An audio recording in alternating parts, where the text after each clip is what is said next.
Forgive me, brothers, I don't know how I missed something this big in the lore, which I personally think is going to affect the next big narrative campaign. I've seen some evidence, I've heard some rumours, and it's all to do with the Tyranids and the Raven Guard Space Marine chapter. So let's jump in, let's go through it all, and let's get waffling. Now, all this is taken from the back end of the brand new 10th edition rulebook, page 255, if I'm not mistaken. I will be putting the text up in the background when we read through it in a second, but I just want to set the scene so we're all on the same level. At the back of this, there's a double page right at the end of the big lore. The reason I missed this is because I focused on Valoris defeating the non-emissary with the Custodes, which was absolutely amazing duel.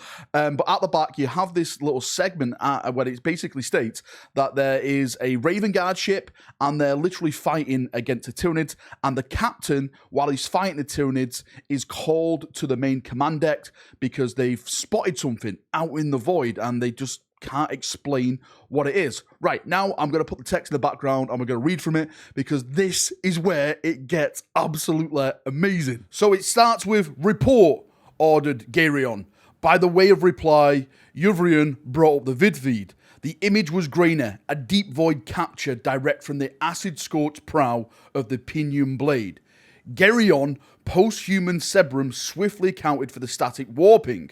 He identified the Stranghound's distant star, several of its worlds long overrun by the rapacious Xenos, and the dark clouds against a starfield that were the nearest the enemy fleet swarms.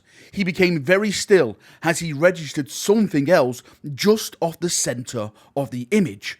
Something at first that his mind had insisted on categorizing as a visual artifact or vid error. It was surely too large to be a Tyranid Bio vessel, by an almost absurd degree. Yet there was no moon in that region of the void. Geryon's memory assured him of that. He gazed at the colossal shape, and as he did so, he began to discern details and hints of squirming biological motion that disturbed him on a prime level. "That is not natural to this system," he said. "It is not, Shadow Captain," replied Yuvrin, almost managing to keep the tremor from his voice. "Nor is it anything even our most advanced augurs can make sense of. The machine spirits are driven close to madness by the mere sight of it. That it is Tyranid in nature is beyond doubt, my lord. But the sheer scale of the thing..." "Its heading," asked Geryon, already knowing the answer in his heart. "Formidary system, lord," he said. "Sanctum, the precogitors are certain." The Shadow Captain nodded to himself, then spoke. "Wake the navigators and make haste for the Mandeville point. Shipmaster," he ordered, "we will risk warp translation. They must be warned." So basically what we have now is this huge moon-sized planet of Tyranids heading to this new system. The Raven Guard are going to the Mandeville point, they're going to warn it, and I think now this is where we're going to get the next big narrative campaign. This is what I've been hearing about through the whispers in the warp, about the next campaign or crusade book, whatever it is going to be featuring the Raven Guard and their successors taking on this brand new Leviathan Tyranid threat. And if you look at some of the evidence that we've got, it actually adds to this. For example, if you look at the decal sheet from the Leviathan box, I'll put it up in the background right now, it actually has new Raven Guard decals on that decal sheet. Like, why would they add this? They've never had this before. For me, this is adding to that. They want to make the Raven Guard one of the main players in the narrative. Not only adding to that, there is a Raptor decal. Now, the Raptors are a successor chapter of the Raven Guard, and I'm hearing the Raptors are going to be involved in this new narrative campaign as well, and they're all over the decal sheets. So Raptors, Raven Guard decals, they're all coming together. I really do think now that this is the time of the Raven. maybe, just maybe, here I go again. Maybe this is a sign for the next returning Primarch.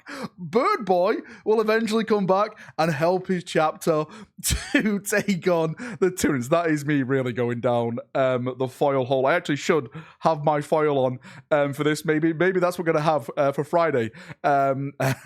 Corax coming back as the next returning Primarch. Now, adding towards this traction of rumours of the Raven Guard being one of the main components of the narrative is this image in the background. This is the brand new exhibition at Warhammer World. It's called Retreat from Kitsu 7, and it's the Raven Guard fighting Hive Fleet Leviathan. Just look at the bloody scale of this. I haven't saw this in person yet. I'm actually going to be going next weekend for the 2v2 at Warhammer World, and I'm definitely going to go there, take some pictures of this, read all the information on this, and probably make a video about this big battle and like what's actually gone on here. So yeah, for me, I'm starting to believe these rumors more and more now of the Raptors, Raven Guard getting a bit more love, taking on Hive Fleet Leviathan. Hopefully that rumor does come true, like the next Crusade or campaign book, whatever it's going to be, is going to focus on the Raven Guard and its successor chapters taking on Hive Fleet Leviathan. Because I've always said this, the Raven Guard don't get the love which I really think they deserve. Like, people ask me, are you a Raven Guard fan? I'm like, there's really nothing to be a fan of because there's nothing out there to inspire me to be a fan of the Raven Guard. So hopefully this changes all that and we get some absolute massive new stuff and we get some badass stuff that happens. Maybe some new Raven Guard characters will pop up, right? Some new models to go to the range, or I don't know, just something amazing to go with all this brand new narrative which potentially could be happening. Right, enough waffling from me. Thank you for coming. Thank you for watching. If you've got any thoughts, feedback, anything like that, post it down below. How scary is this? That's no moon. That's what I should have used as a meme. That's no moon. It's a TYRANID Bio ship, which is literally going to consume us all. Actually, do you know what? Just thinking about it right now, right at the end of the video. Sorry, I'm not leaving yet. The Phalanx. Send in the Phalanx. My moon versus your moon. Listen, the Sons of Dawn never retreat. There's nothing more deadly than an Imperial fist standing his ground. See ya. Have a great day. And bye-bye.